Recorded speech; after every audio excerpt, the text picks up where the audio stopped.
À gauche de Cotonou, sur la carte du Bénin, vous avez une ville qui s'appelle Ouida. Ouida, c'est l'endroit où on voit les pitons royaux. Et les plages de Ouida sont absolument magnifiques. C'est désertique, vous avez personne, des kilomètres de plage sublimes, avec la mer chaude. Vraiment un endroit paradisiaque. Mais ça n'a pas été toujours un endroit paradisiaque. Parce que Ouida, c'est aussi la porte du non-retour. Les portes où les esclaves étaient embarqués vers les États-Unis. Et c'est là que se trouvent certains postes spécifiques pour les carpes rouges. Très loin au large, sur d'anciens pipelines, des quantités vraiment impressionnantes de carpes rouges vivent là, dans ces vestiges de structure. Le problème, c'est que c'est souvent très profond. Là, cette structure, le haut est à 25 mètres à peu près, le bas est à 28-29 mètres en fonction de la marée, bien sûr. Hein. Et vous voyez que la quantité de carpes rouges est absolument impressionnante. Mais à ces profondeurs-là, c'est pas facile, c'est même compliqué. Parce que tout problème, toute carpe rouge qui viendrait se mettre dans la structure et se bloquer pourrait entraîner un danger pour le chasseur qui devrait défaire le poisson. Donc je préfère m'abstenir et chercher absolument le shoot définitif, le tir chirurgical comme on appelle, qui permet de sécher complètement le poisson. Regardez, il y a vraiment des quantités impressionnantes et de belles pièces. Maintenant, les carpes rouges n'ont pas peur, vous voyez, elles sont relativement calmes, contrairement au djabar, qui lui est toujours très nerveux et très craintif. Alors que pourtant, il est en position dominante dans la chaîne alimentaire. Voilà, là, vous allez en voir un qui va m'arriver, de belle taille, regardez-le. On le reconnaît de suite. Et vous voyez, son comportement n'a rien à voir avec les autres. Vous voyez, pam, pam, pam, pam, pam. Coup de queue, hop, il fait demi-tour, il revient, là il est en bonne position, bam, il repart. Vous voyez, très très difficile. Et tirer un poisson dans ces conditions, c'est pas la peine. Alors je tente de descendre plus bas, mais ce sont des apnées profondes pour moi. Et j'ai du mal. Donc je veille à ma sécurité avant tout. Regardez le gros djabar dedans. Tac, tac, tac, il y en a 3. Allez, j'en choisis un, mais vous voyez, de suite, il a compris, il est sorti de la structure là-bas. Ah, ils sont malins, hein. Ils sont vraiment malins. Vous n'avez pas beaucoup d'opportunités de tir en définitive. C'est très difficile. Donc il faut retenter une dernière descente. Pour chercher les gros spécimens. Regardez, ils sont sortis de l'épave. Regardez là, bam, il est là, boum. Regardez comme il est rentré. Le deuxième a contourné. Allez, je vais essayer de me poser sur le sable. Allez, ça y est, j'y suis. Ah, ils sont là. Est-ce que je vais pouvoir les tirer? Ils sont loin. Ça va être compliqué, ils vont partir vers là-bas. Ah ben non, écoutez, je préfère m'abstenir. Je préfère m'abstenir que de faire une bêtise. Bon, je vais pas quand même rentrer capot. Alors, sur une descente, j'ai un cobia qui arrive. Le banc de carpe rouge me monte. J'en choisis une petite, histoire de rentrer avec du poisson sur cette zone. Alors vous vous direz, mais enfin, pourquoi n'a-t-il pas tiré? Alors, je vais vous l'expliquer. Vous allez voir dans la suite de la vidéo, je vais vous montrer ce qui se passe.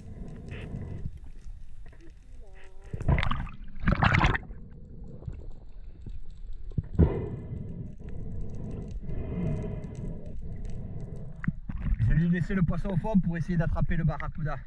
Parce que quand j'y tire le poisson, le barracuda il remonte. C'est un bébé carpe rouge. Il a tiré. Bon.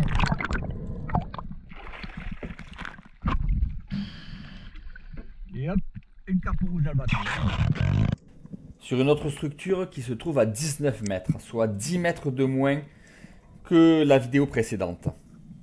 L'eau est donc automatiquement plus sale. Regardez, j'arrive sur la structure, il n'y a rien. Et là, une carpe rouge sort et je la tire. Tir réflexe. Et elle va se loger dans la structure. Donc 10 mètres de moins que tout à l'heure.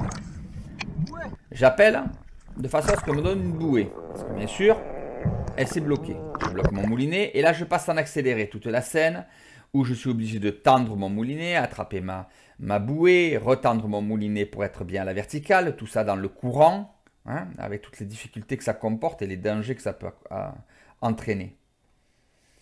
Une fois que cette opération est bien terminée, j'attaque les descentes. Je rappelle qu'il n'y a que 17 mètres en haut de la structure, 19 en bas.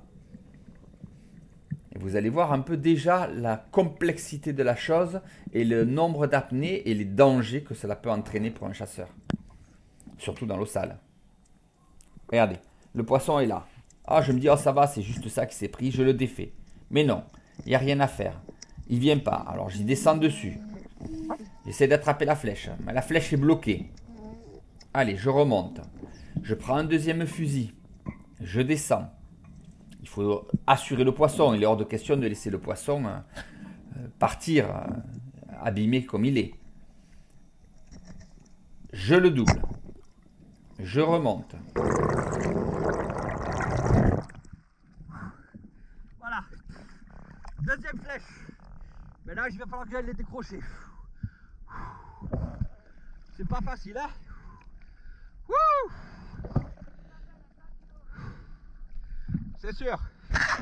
C'est sûr et certain. Bon, je vais remonter maintenant le fil pour que je sois bien à la verticale.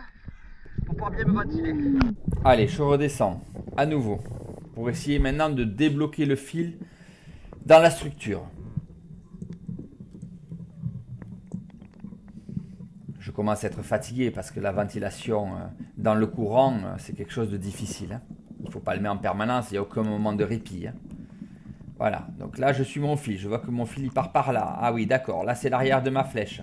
Ah, il est passé dans une structure, j'essaie de le défaire. Ah, mais il est passé à l'intérieur de l'épave. Oh là là là là, oh le bordel, qu'est-ce qu'il m'a fait là? J'arrive à pas tirer. Bon, allez, trop de danger, je remonte.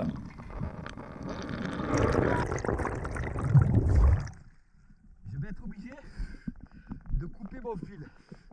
Parce qu'en fait, elle est passée par un hublot. Donc je vais être obligé de descendre, de couper mon fil et de tout remonter. J'espère que ma flèche... Tu as su que moi, ma flèche est bien traversée. Oui, bien traversée. Il ne faut pas que ta flèche tombe de l'autre côté. C'est ce que j'ai peur, mais on verra bien. Je vais surveiller. C'est le point détachable, normalement ça ne devrait pas couper. Tu sais pas, je vais pas couper. Je vais essayer de défaire au niveau de l'émerillon et on va essayer de tirer pour voir si ça vient. Au niveau de l'émerillon, est-ce que tu peux défaire? Il faut couper. Ouais, je vais pas couper, je vais défaire. On verra bien. Après, est-ce que ça va réussir à glisser dans l'épave? Allez, je descends. J'arrive à mon émerillon. Et là, petit exercice, d'où l'intérêt d'avoir un émerillon queue de cochon qui permet de défaire relativement vite le nylon. Voilà, c'est libéré. Donc là, on a peut-être une chance que ça sorte. Et en tirant dessus, on a de la chance, c'est sorti. Bon, Mathieu, en fait, est descendu, a défait ma flèche du poisson pour la libérer. C'est pour ça que le poisson remonte avec qu'une seule flèche. Mais bon, voilà, on s'en est sorti. Elle arrive. Donc, imaginez ça, entre 17 et 19 mètres à 2, on y a passé à peu près 1 heure en temps réel. Imaginez à 28 mètres le même problème. C'est bon pour faire une syncope et se retrouver en danger extrême. Donc, l'obligation de faire attention à ce qu'on fait quand on tire des carpes rouges. Le tir chirurgical est le seul valable.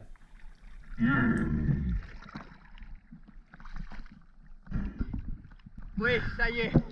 J'ai dépassé les 5 kilos grâce à celle-là. Mais alors, combien d'apnées on a dû faire pour arriver à la défaire, hein?